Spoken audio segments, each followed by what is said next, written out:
So for more analysis, we're joined by Nigel Gould Davies, Senior Fellow for Russia and Eurasia at the International Institute for Strategic Studies, and he's also a former British ambassador to Belarus. Thanks so much for being here with us. So first of all, CNN spoke with you, over a week ago, I guess, as all of this, the Wagner insurrection was unfolding. Could you ever have guessed that this was how it would all play out? The course of events over the past week has been extremely unpredictable, and there's still a great deal we don't know about them, and in particular, the circumstances in which the acute crisis was suddenly defused. A bargain appears to have been struck under conditions of extreme pressure on all sides to allow Prigozhin to go to Belarus, and maybe we can talk a bit more about that. But what's clear is that this is a tectonic moment in Russian history. And even if the immediate threat to the Kremlin has been averted, the shockwaves of it continue to spread out across Russia and to sow deep anxiety and unease among Russian elites in particular. And if there's at least one really important ongoing strand of this, which is clearly not resolved yet, it's the question of how much further this went than Prigozhin and Wagner specifically.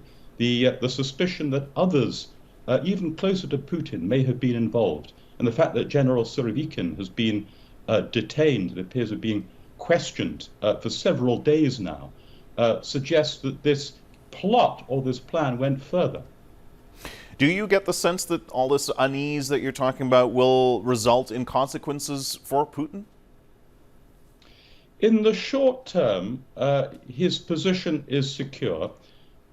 There is no other Wagner-like threat to him out there. There are other so-called private military companies, but none with the resources and the standing that Wagner did. I think the question it poses in the minds of many elites now, more insistently than ever, is whether Putin is really the person that they still want around. He has demonstrated profound misjudgment in allowing this situation to arise in the first place. Prigozhin was entirely Putin's creation. He's not an outside force. He owed everything to Putin's patronage, and then turned on Putin in a way Putin didn't realize. It demonstrates just how out of touch he is. In addition to that, tensions are intensifying within the elite between the true hardliners, even harder than Putin, who want this war to be prosecuted in a truly ruthless and unhindered way, and the majority of those who think this war actually has been a bad idea from the start, and they'd rather it stop sooner rather than later.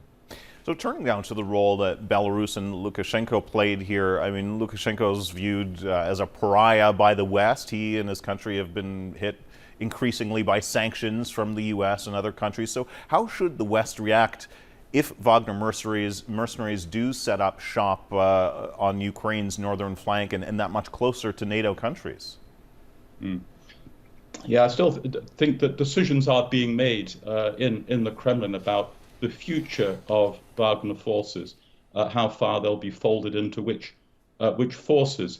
There's some suggestion that they might be, some of them in Belarus might be absorbed into Belarus's regular armed forces. And of course, Belarus is a co-belligerent, but not yet a co-combatant in the war. It hasn't sent its own forces directly to fight against Ukraine. Those provide all sorts of military services for Russia.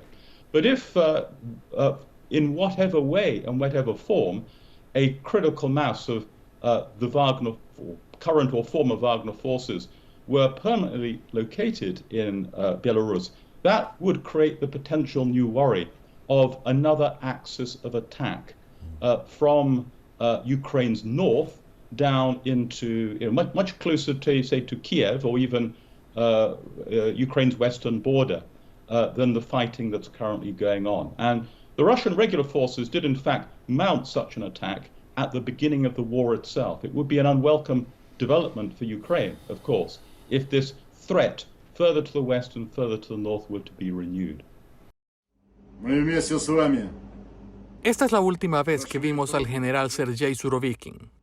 el sábado, luciendo nervioso, implorando a los mercenarios de Wagner que terminen su breve rebelión. Hemos tenido victorias juntos, somos la misma sangre, pero ustedes deben hacer esto antes de que sea demasiado tarde. Claramente hubo presión para que sus palabras hicieran la diferencia.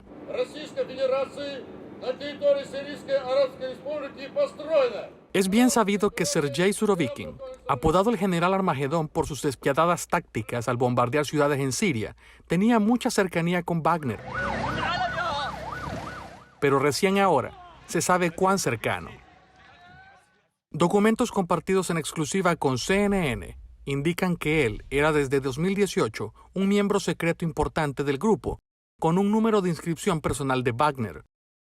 Los documentos obtenidos por la organización investigativa rusa, Dossier Center, listan a Surovikin junto con otros 30 altos funcionarios militares rusos y funcionarios de inteligencia que, según el Dossier Center, son miembros importantes del grupo Wagner.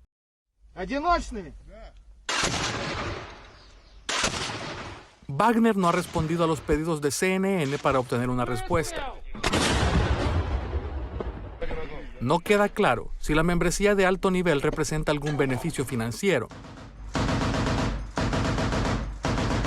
Pero sí representa una relación cercana abierta entre la fuerza militar rusa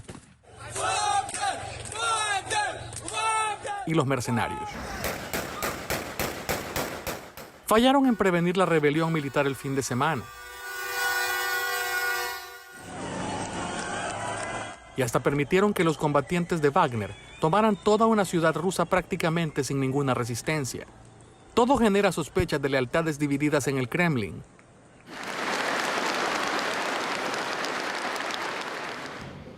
El general Surovikin, cuya ubicación aún se desconoce, es uno de los comandantes más capaces y condecorados de Rusia. Lo que aún no está claro es si el Kremlin todavía confía en él. Matthew Chance, CNN, Moscú. ¿Qué es un hombre fuerte cuando ya no es tan fuerte? Solo un tipo a caballo que necesita una camisa. Estábamos tan acostumbrados a estas imágenes de Vladimir Putin como una especie de superhombre, manipulando el mundo conocido en un genial juego de ajedrez de 5 dimensiones y luchando intelectualmente contra sus oponentes en la lona.